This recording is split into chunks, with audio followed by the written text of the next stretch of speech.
Thank you so much. I'm delighted to be here. This is one of my favorite things to talk about, in part because I have a sweet spot for talking about things that people don't talk about. So I really do love this. Just to sort of frame the discourse here, I'm making a case that business as business, actually serves a social justice function by virtue of the nature of what business actually does. Right? That's the basic premise. One of the reasons that I initially got involved in thinking about the intersection of the marketplace and justice and mercy is after having some experience sitting on a number of boards and listening to people who were 30, 40 years my senior, retired from corporate America, and now sitting on boards making decisions about all sorts of organizations, and sort of hearing this one man once, he retired as a senior VP of a Fortune 500 company, and I remember him saying this because I have a vein that pops out of my head when I get really irritated, and it sort of launched out, and I almost reached across the table and started to choke him, and I wanted to shake him at least. But this is what he said. He said that now that I'm retired from this company, I can finally do some work for the Lord. Right? I mean, now that I've worked for 25, 30 years at this corporation, I can finally now do something for the kingdom. And that's when the veins, sort of popped out of my head, because I thought, wow, what a wasted opportunity to understand the nature of your vocation for 25 or 30 years, that you actually were doing something for the kingdom your entire career, right?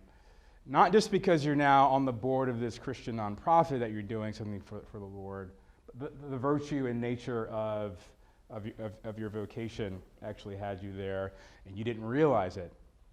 So one of my deep passions is to help those who are in the marketplace understand that the nature of the work that they do is a part of God healing and redeeming the creation.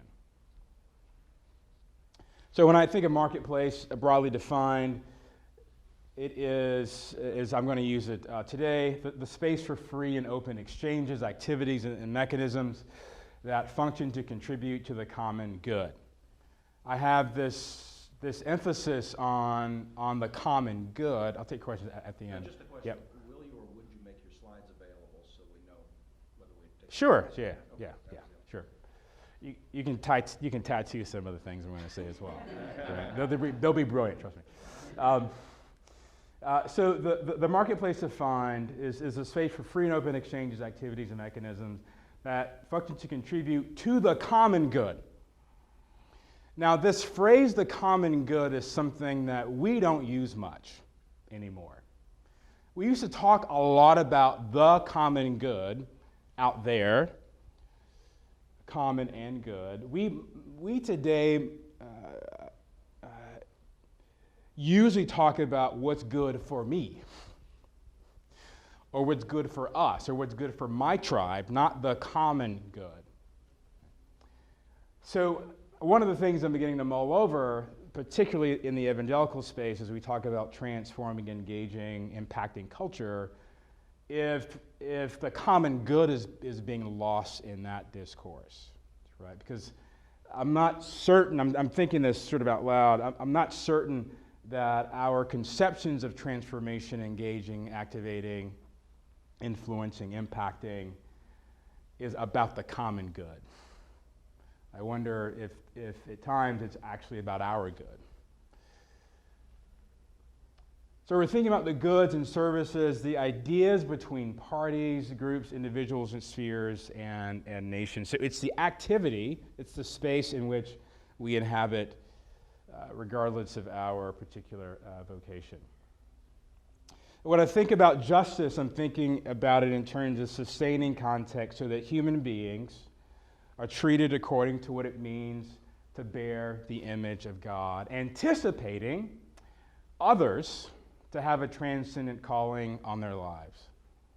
So when we think about justice, what others are due, we are primarily other-centered. And we are primarily thinking about the fact that every human person that we encounter is a person that has a transcendent calling on their life, and our job, our role, is to point them to their transcendent calling. That we have an opportunity to unlock the mystery of the other person's transcendent vocation. So we're thinking about the marketplace not in terms of simply the interactions between people, but we actually are thinking about it in terms of those people who bear the image and likeness of the triune God, who have a calling on their life. We want to point them to the calling that God would have for them. Cornelius Plantinga has been really helpful in broadening out this understanding of how we think about grace and mercy and peace and shalom. If you haven't read this book, The Way Things Ought to Be, it's really, really fantastic book. He defines shalom this way in the Bible. Shalom means universal flourishing, wholeness, and delight. A rich state of affairs in which natural needs are satisfied and natural gifts fruitfully employed. That inspires joyful wonder as its creator and savior opens doors and welcomes the creatures in whom he delights. So this idea of shalom is connected to flourishing. The flourishing of God's intention for the creation itself, which includes things that we are familiar with in terms of the language of redemption and healing and restoration.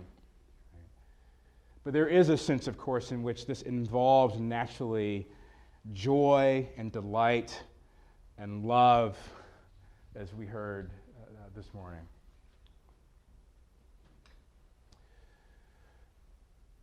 So the marketplace, if you think about the fact that the marketplace includes human persons, that it is a place where those persons can flourish. It is a place where shalom is unlocked and unleashed. The marketplace is the space that is the most powerful weapon against injustice. Why do I say this? Because the only long-term solution to poverty is sustainable job creation and development. That's the only long-term solution to poverty. Charity is not a long-term solution to poverty. Foreign aid is not a long-term solution to poverty. Those are temporary emergency measures to help people in need. But if we're thinking about what's sustainable over the long term, it's actually as basic as people having jobs. And being in a context in which job creation expands in such a way so that people can have jobs and that their kids can have jobs and that their kids' kids can also have jobs. So the question then is, why do people remain in cycles of poverty and injustice? If we look not only in this country but also around the world, there are people that we may know personally and their entire cultures, entire countries, where people are stuck at the bottom quintile. They remain trapped in cycles of suffering and poverty and marginalization. And the question is, why is this? Well, the Bible actually indicates to us, in the book of Proverbs, these things happen for two reasons. One reason, naturally, is that they're unjust structures, right? There actually are contexts in which people are under immense oppression. That the system actually is against them. Right? And we've seen examples of this in our own nation's history, right? where the structure itself, the system itself, the nation itself, was positioned to not provide people opportunity to enter into the marketplace, block them out, kept them out. Well, it's also true that some people in various communities are stuck in cycles of poverty because they don't have better options. The sociologists call this spatial mismatch, where there is a need for employment, but the jobs aren't there. So the only options are to take the jobs that are actually around them, which in a lot of low-income areas tend to be in the service industry and retail, things like that. Right? Whereas the sort of low-skilled labor market jobs might be 15 or 20 miles or 30 miles outside of where the people are who need the job. So there's some mismatch there. But internationally, it's also true that people are sometimes in spaces where, in contexts where there simply are no entry-level sorts of jobs that can begin the process of allowing people to sustain themselves and their families. There just are not enough options. I put the word India there to remind me to tell a story. I've had the privilege over the years of being involved in lots of justice-oriented activities, including rescuing people from slavery, bonded labor slavery in India. It was a wonderful experience of being able to physically remove people from slavery. I was like, I'm an abolitionist. You know? Oh, this is what it was like. One of the most awesome things I've ever done. In India, there is now developing something that we have in this country called the middle class.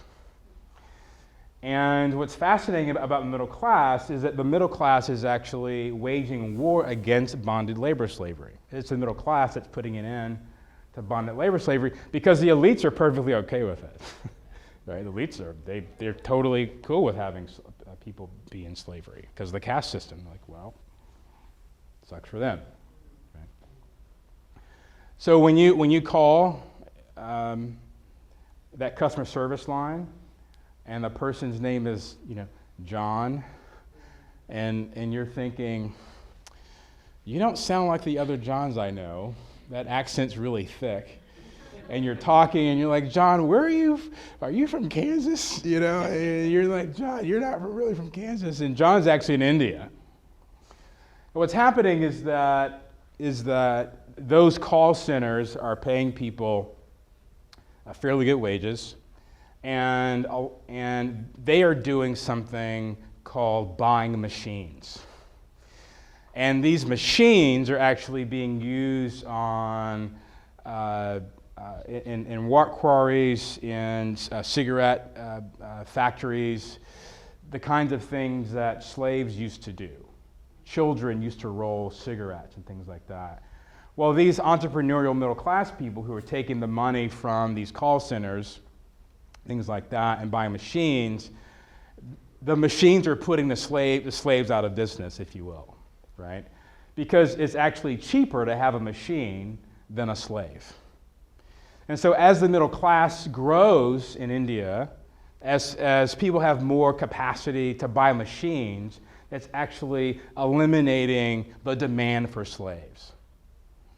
So it's actually the development of more jobs, it's job creation that's fueling a justice movement inadvertently in countries like India. So it's providing people much better options. Right now, they can work they can work in factories with the machines rather than being slaves. Their children now can go to school because they're being better paid, not by bonded labor slavery, which is a situation whereby you borrow money, you owe a debt, your interest rate's like 50%, you can never pay it off. Right? It frees them from that bonded labor slavery context because now there are more options. So as the middle class grows, as there's more economic development in countries like India, it's actually providing people the capital that they need and can use to put the slavery industry out of business. So why are marketplace innovators vital for justice and shalom? I am convinced of this, that it's the marketplace innovators that are the lead visionaries for creating sustainable peace and flourishing in civil society. So they're important because I believe, and this isn't going to be news for this crowd, that work is central to our flourishing. We have a duty to cultivate and care for the earth. Work, as we know, precedes the fall. It's not a bad thing. It's a good thing. Genesis 2:15, the Lord God took man and put him in the garden to work it and take care of it. So work, the opportunity to work is a blessing to us to be able to do that by God. So we praise him and we thank him for opportunities to work. So on Sunday, part of our praise is that we get to go to work tomorrow. Right? I tell my students, you get to do homework this week, right? And study and read all these pages in these books. It's fabulous, right? Work is a source, of course, of a decent life against poverty. It's really that simple. What keeps people out of poverty? Jobs. So we have a duty then to cultivate and care for the earth, which is a part of what it means to be truly human. Jesus himself, of course, humanizes work for us. Jesus teaches that we should appreciate work. It's interesting that Jesus was first known as one associated with his sort of secular earthly vocation, right? He starts preaching on the scene, and people are saying, wait, isn't this that carpenter guy? What's he doing talking about the scriptures? He's just a carpenter, right? And actually, that Greek word for carpenter is actually more properly translated. The most direct equivalent is actually construction worker, right? That's what he did. And so think about this, right? Imagine this, right? You're at Redeemer Presbyterian Church in New York City. And Tim Keller calls him and says, we have a guest speaker today. It's John, the construction worker. Right? And people are like, oh, please, seriously? Come on, Tim Keller. You're not going to have this construction worker from Brooklyn come up here and talk about and unpack the scripture. So that was part of the reaction, is because Jesus was properly first known according to his vocation. That isn't just a carpenter. Well, Jesus, as you know, spent most of his life, right, operating within the context of this vocation. So he teaches us that we should appreciate work, because that's basically what he did for most of his earthly life. Jesus models unlocking the perfections in the creation. It is a part theologically of his role as co-creator, as a part of the Trinity at the creation, right? Jesus was there. Through him, it says in John chapter 1, verse 3, through him all things were made. Without him, nothing was made that has been made.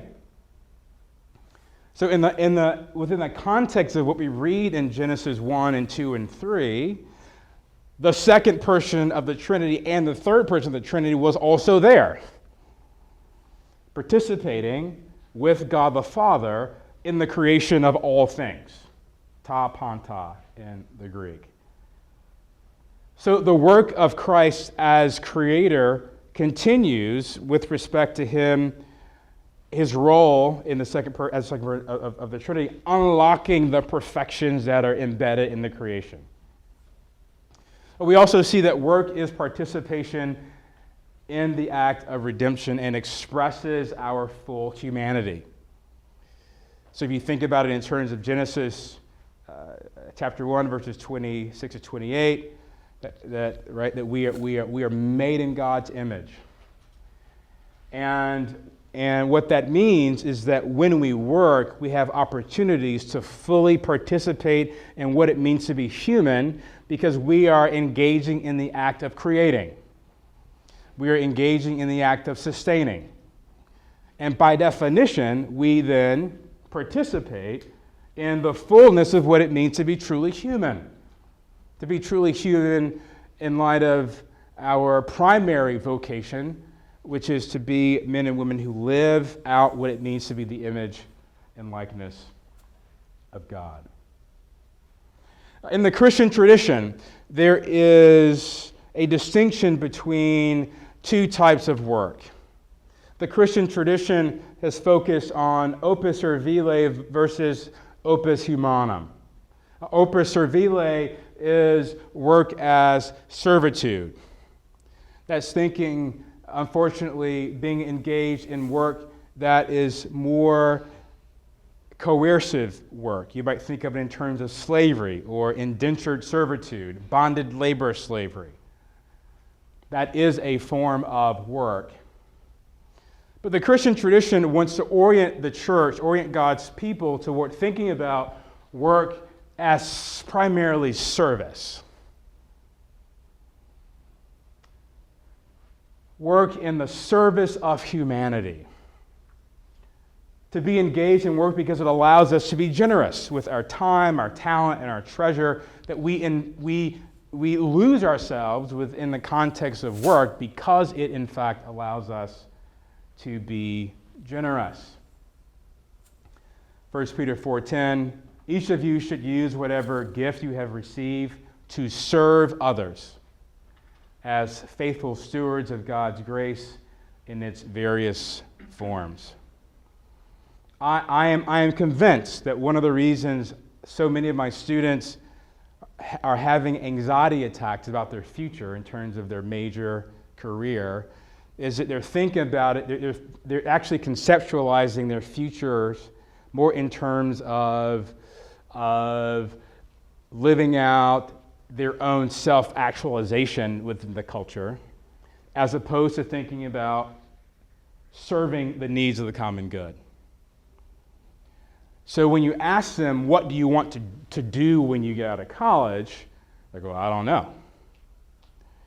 Well, what needs are out in the marketplace that need to be met, that need to be served, that need to be addressed? What problems do we find in the world that need some virtuous people addressing them, in the midst of them?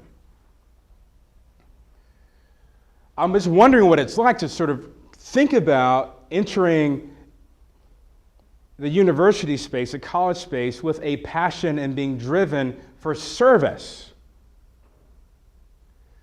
To think about your intellect and your gifts and your talents, not for the service of your own personal career, not for the service of your future retirement fund, not necessarily for the service of the self-promotion and the self-congratulatory, self-aggrandizement, a status of saying, I'm a Christian over here in this sort of non-Christian space.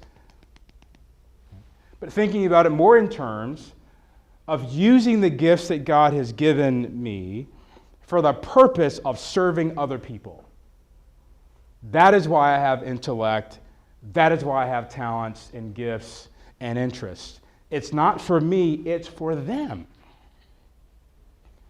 It's for the common good. So I'm again more convinced that my students are wrapped up and stressed out about their futures because education for them has been more of a means of achieving self-actualization, as opposed to a means of clarifying the ways in which they can be servants, as Christ came to serve, right? He came to serve, not to be served. The Christian tradition also has distinctions between the subjective and objective dimensions of work. The objective dimensions is the sum of the activities and resources that we use to exercise dominion. You might think of that as the hardware. So there is the objective dimension, which includes our laptops and desks and buildings and the chairs that we sit in, etc. That we use these things, the tools that we use to exercise dominion is the objective dimension. There's also the subjective dimension, which is the self-actualizing effect of work, recognizing that not only when we are engaged in work are we doing something, but work is actually doing something to us. Okay? It's a variation on the theme that we heard this morning. It actually affects us. Our bodies are actually involved and engaged in our work. So our work actually has an effect on our habits. It has an effect on our passions. It's formative. This is one of the reasons why in the Christian tradition there has been an emphasis on keeping people away from immoral forms of work. Because those immoral forms of work actually have an effect on people. So we want people to be in the types of vocations, the types of jobs where their humanity and their dignity is being ennobled, where it's being enhanced, where it's being cultivated toward what God intended it to be. So when we think about just forms of work, if you're a manager, a director, a CEO, you're thinking about whether or not the tasks that you have people involved in, is it actually bringing them dignity? Is it actually honoring the fact that they're made in the image and likeness of God? If it is not, perhaps that form of work is immoral if it's not ennobling human dignity. Our work is intrinsically social and developmental. We are by nature social creatures.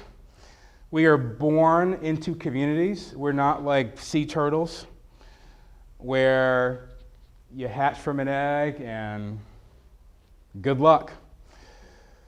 God has made us in His image, and by definition it means that we are intrinsically social beings. We're born into communities, and we are formed and shaped by families, and we're formed and shaped by neighborhoods and churches and schools.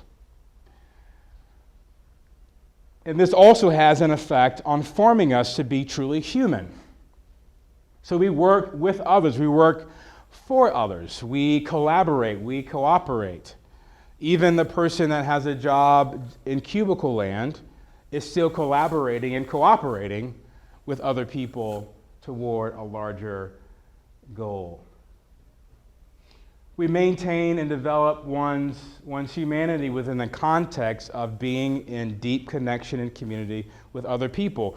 We actually can't be truly human without being connected with other people. That our understanding of what it means to be made in the image of God is not individualistic. The nature of what it means to be made in the image of God is necessarily social and corporate, because there is no one individual that has the capacity to bear that image. In fact, one theologian, Herman Bavinck, observes that our understanding of what it means to be made in the image of God is fully expressed when we, as God's people, are doing the things that God created us to do. We put on display what the image of God looks like together as a community. So when people when people see the people of God, they see the image of God in what's happening corporately and socially within the context of God's people. So work is another opportunity for us to express our humanity as social creatures, as developmental beings within the context of deep community. Pope John Paul II has a fantastic encyclical on work, Laborem Exercens, where he He says this: through work, man must earn his daily bread and contribute to the continual advance of science and technology, and above all, to elevating unceasingly the cultural and moral level of the society within which he lives, in community with those who belong to the same family. Work is one of the characteristics that distinguish man from the rest of creatures, whose activity for sustaining their lives cannot be called work. Squirrels don't work. Thus, work bears a particular mark of man and of humanity, the mark of a person orienting within a community of persons. Again, this intrinsically social dimension of work, where work is an aspect of unlocking the perfections in the creation as God continues to create today. And to be co-creators with God in the work of creating and sustaining the creation. Work is actually then necessary. Excuse me. Work is necessary. It's not an option. Right? That it is so constitutive to what it means to be a human person that we actually have to work. We were created to be involved in activity. This is why we get bored. I don't ever remember, I'm trying to remember, I had lots of dogs when I was growing up. And it was on rare occasion that I would imagine my dog being bored. Dogs do what dogs do. They sleep, they eat, they destroy your grass. And when you want to play, they play. When you don't want to play, they sleep. They're perfectly content to do whatever you want to do. But bored? Not sure my dogs were bored. So work is a necessary extension of what it means to be human, so much so that it's a necessary part of what it means to form and maintain a family. There's a lot of recent data that's indicated that for college students, for college males, a lot of them are resistant to actually dating because they don't have a firm economic plan for their first few years of college. So because they don't have that, they actually don't date. There's data on this, right? So these girls are wondering, how come these guys won't ask me out? Well, because a lot of these guys say, well, I don't know what I'm going to do when I'm 23, 24, 25, so I'm not even going to start the process.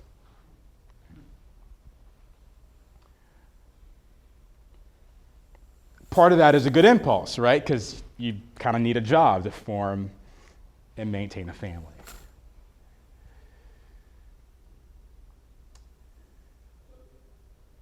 It's also good, of course, in relation to that, to understand that the family is the first place where children learn about the value of work as service. So this is one of the reasons why when I did youth ministry, I always tell parents, please do not ever give your children cash for chores. That is the worst thing you can do in terms of teaching your children about the nature of work. And they look at me weird, and their kids hate it when I say this, right? Like, oh. Why do I say this? Because what you're teaching your children when you give them cash for doing the dishes or mowing the lawn is that the purpose of work is money, right? That the reason that you're doing these things in this house, in this community, is for the sole purpose of being remunerated for it. And I tell parents, listen, don't you want your children to do the dishes and clean the bathroom and the gutters and mow the lawn because they love your family? They want to babysit their siblings because they love them. They actually want to help out after dinner in the kitchen, not because they're getting paid, but because they want to serve the flourishing of your family. They want to serve your family. They love your family. And they know that their participation in serving the family by doing the chore, I don't even like to use that word chore, right? They have an opportunity to keep the family going, right?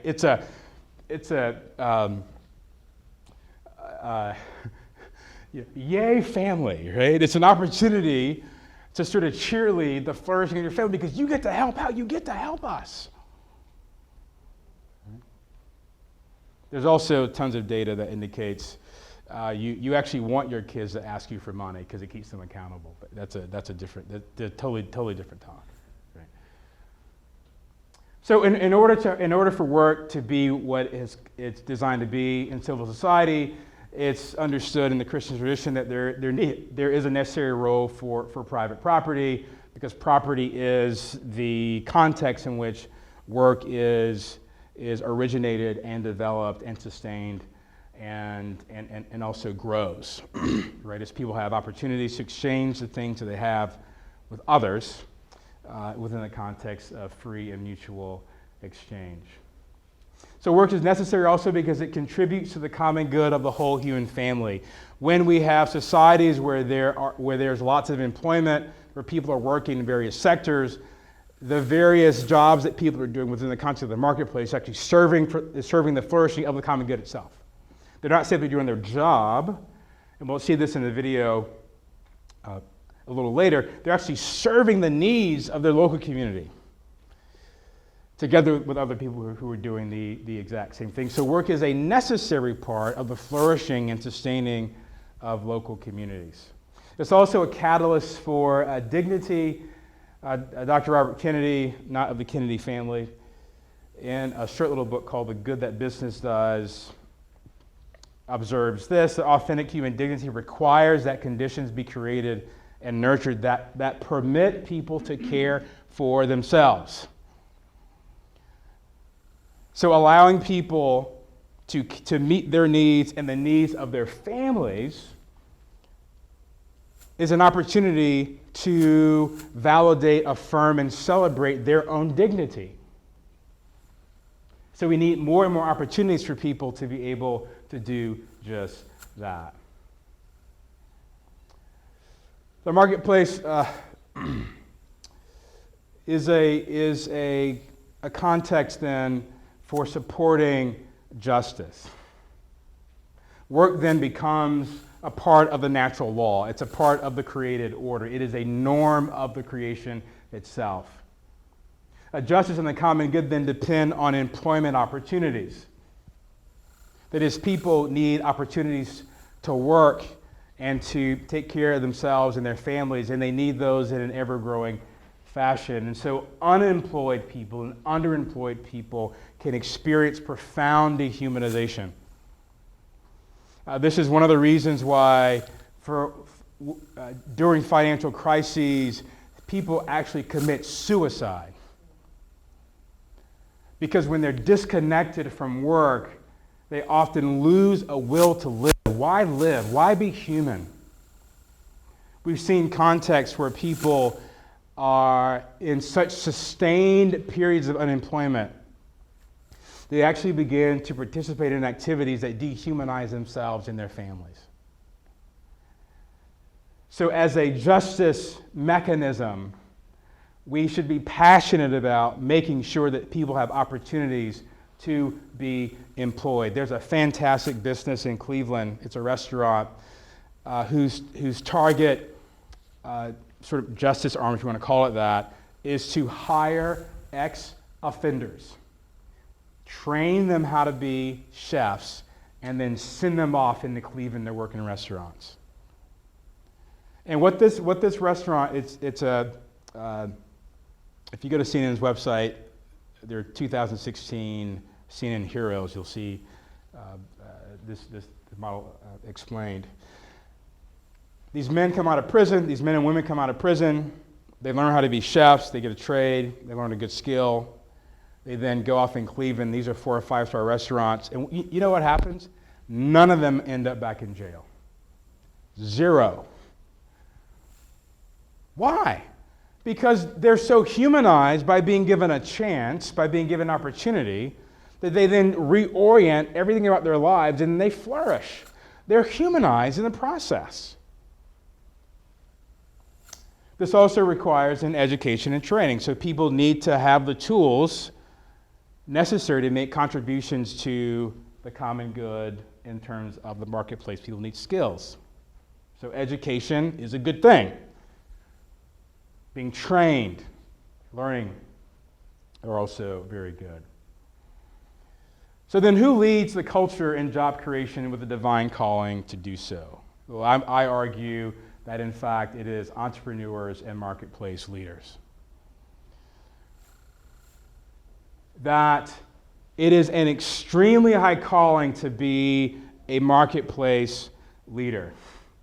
It's a weighty responsibility because you are bringing peace and justice to the world by creating and sustaining opportunities for people to be employed, by creating and sustaining opportunities for people to be humanized within the context of their work, for you to use your creativity to make your workspace, your company, your business, your community thrive within the context of creating opportunities for more and more employment, actually humanizes people, because this is the basis, not just for stable society, but for the basis of establishing family. That first community that forms and shapes our virtues and values and our dignity. And so it's an extremely high calling. So when I talk to business groups, I tell them, hey, if you're not good at this, get out of it and go work for someone who is good at it. It's okay to be a worker bee. You don't have to be the head guy, right, or the head girl. It's all right. Because it's such a high calling that you cannot fail. Because there is so much on the line if you fail. So do it with profound, almost reckless abandon in terms of intensity, because you're not simply just starting a business. You're not simply sort of meeting needs in the marketplace. You're providing opportunities for people to experience their full humanity. That you are facilitating shalom in your community. That you are facilitating justice and mercy. That you are putting an end to injustice. That you are putting an end to the sorts of things that undermine the flourishing of individuals and their families. So please, please, please, do this and do it really, really well. So it means, as I mentioned earlier, by definition, that business as is, as by design, is a justice opportunity.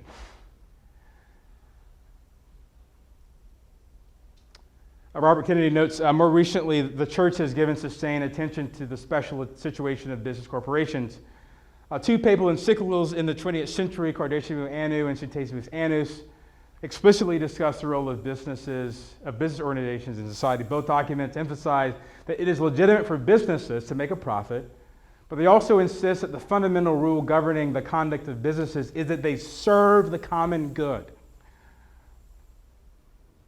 Neither document, however, suggests that business corporations have a social responsibility that goes beyond this, even in passages where this could be quite naturally discussed. Why do they not need to go beyond that?